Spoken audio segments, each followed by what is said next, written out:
Hey BC, James here. Isn't that freaking loud? Alright, fuck it. Alright, this is a CD update. Long waiting. I've got a stack of CDs. So, in the background is Accepts Metal Heart. If you can hear that. This thing's almost cranked and the CD is this low. That's what I get for buying an original pressing used. Okay, first we're going to go 80s into popish, and then newer stuff. This was really, I think this was like 50 cents. So Debbie Gibson's Anything Is Possible. Haven't listened to it yet because for some dumb reason, no scratches, doesn't want to play in the car. Maybe that's a sign. This is for, the first part's for my 80s fans out there. NXS X. Not that bad of an album. I do prefer Kick for any other albums. Gotta go Kick. This one was cheap too. Living in Oblivion, the 80s Greatest Hits Volume 1. This one is hit and miss. We got Too Shy by Kanjugugu. Always Something There to Remind Me by Naked Eyes. Talk Talk by Talk Talk. That is the dumbest band name ever. And your first single is Talk Talk. Not a bad song. It was probably really popular in the 80s, but still stupid band name. Kids America by Kim Wilde. Turning Japanese by the Vapors. The Politics of Dancing, Reflex. And then you get 19 by Paul Hardcastle. It doesn't even sound like a singer. It sounds like a news anchor. Hi, I'm Paul Hardcastle, and tonight's story... That song sucked. Homicide 999, that song sucked. Romanticides, Combo Audio, Guilty, Klaxis Novix, Get a Grip on Yourself, The Stranglers. The dumbest one in here is... Oh, where is it? The reason why I grabbed this is because there's some good stuff on here, and I've always wanted a copy of I Eat Cannibals. Part 1 by Total Coolio. Where is that one? Stray Cats is on here, that's good. There's one on here that's just... Oh, that's the Paul Hardcastle one, 19. Who takes the freaking pop sync music and syncs it up with news... See, that's why I said it sounds like he should be a newscaster. Because he... Sorry. I'm grinding in the game over here. The song is basically upbeat pop music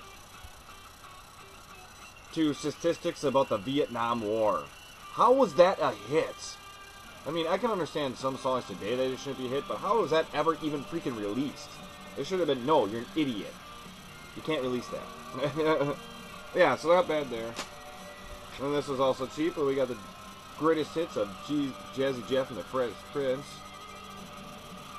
I like a lot of their 80s rap songs. Why is my phone not freaking cooperate with me? Ever. On a video. Alright. So we got all the great ones. Ring My Bell, Just Cruisin', Girls Ain't Nothing But Trouble, Parents Just Don't Understand, I Think I Can Beat Mike Tyson, Nightmare on My Street, Summertime, which I love Summertime. Alright, I gotta get this video moving on here. Then we got for $5 at Target, Beastie Boys License to Ill. First release. Pretty good album. I love this one. No Sleep Till Brooklyn, of course. Girls, Flash, Monkey. Fight for Your Right, obviously, was a huge hit on here. And you know that whole like guy that had the contest that had the embarrassing thing? I'm a fan now. Well, just of these two albums. So I picked up this one first, and I was like, you know what, I want to listen to more of her stuff, so I picked up Red. So Taylor Swift's Red in 1989. The reason why it's called 1989 and the reason why it's all poppy is it's actually supposed to be like 1989 type of music. Which actually some of the non-released hit singles are kind of like that. The CD's in my car. Alright. This was only $2. It's a 2-track single for Blackberry Smoke's new album. Rock and Roll Again Too High. Both songs are okay. They're bluegrassy, or I mean, southern rock. Bluegrassy. Actually has a coupon here to get, I don't know where I did put the coupon. And for some reason it came with 2 inserts. That was a mistake, but oh well. Wasn't bad.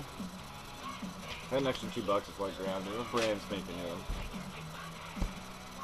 Then this was a weird Smut, Blood, Smut, and Tears.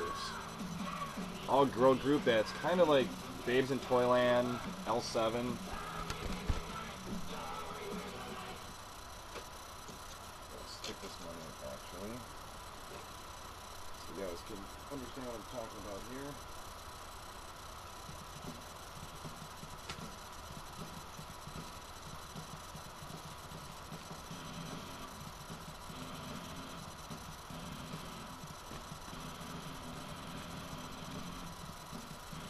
Never heard of them before.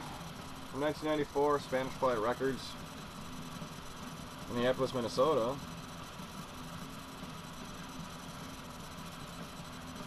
And there they are inside there.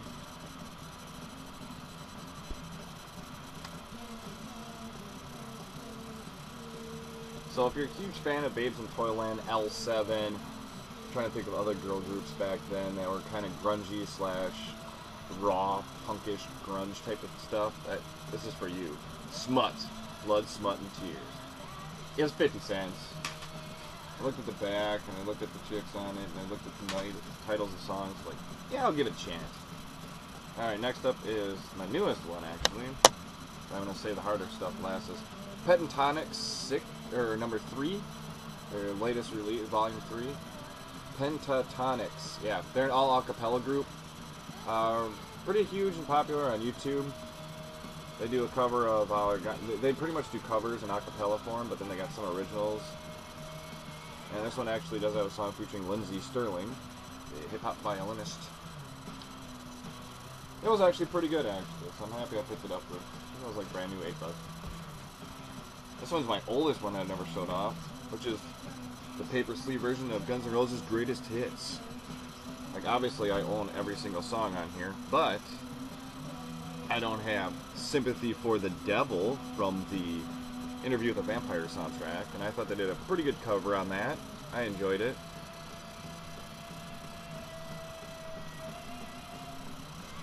Showing the Guns N' Roses live era. I'm missing a Guns N' Roses CD. I need the live era one. Well, I'm Chinese arithmetic, but I'm not getting that one again. That one sucked. Next up, Misfits, The Devil's Reign. This is the 2011 release, after when Jerry Only was the only original member in it. Hey, it's got a poster. Got 2 posters. It's okay. It's still got that Misfits sound, but once we get to, like, Father, Jack the Ripper's okay, Where Do They Go? I don't understand that one. That sounds like a 50s song. Where do the girls go? Where do they go? Like, Jerry Only, don't take the Misfits into a stupid rip-off band. Wasn't bad. Like, it starts out very hardcore, gets really stupid, and then ends on a good note at least. So, it's okay. If you are a huge Misfits fan, like I am a pretty big Misfits fan, it's worth checking out if you get it cheap. Like, I think I paid, $7.99 for it used. And finally, the remastered edition of Screaming for Vengeance, Judas Priest. Bought this because Electric Eye, and you've got another thing coming. But actually, it's all really well, and this has bonus tracks Prisoner of Your Eyes and Devil's Child Live. Devil's Child's really good too. But I love Electric Eye, and I heard it on the radio one day, and I was like, oh, that's a Judas Priest song? What album is it on? And then for some reason I was at Shopko. $5.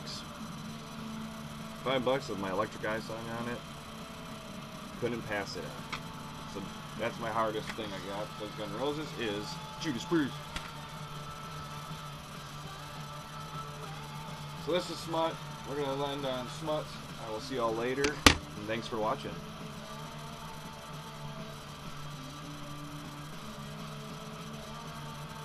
See you later.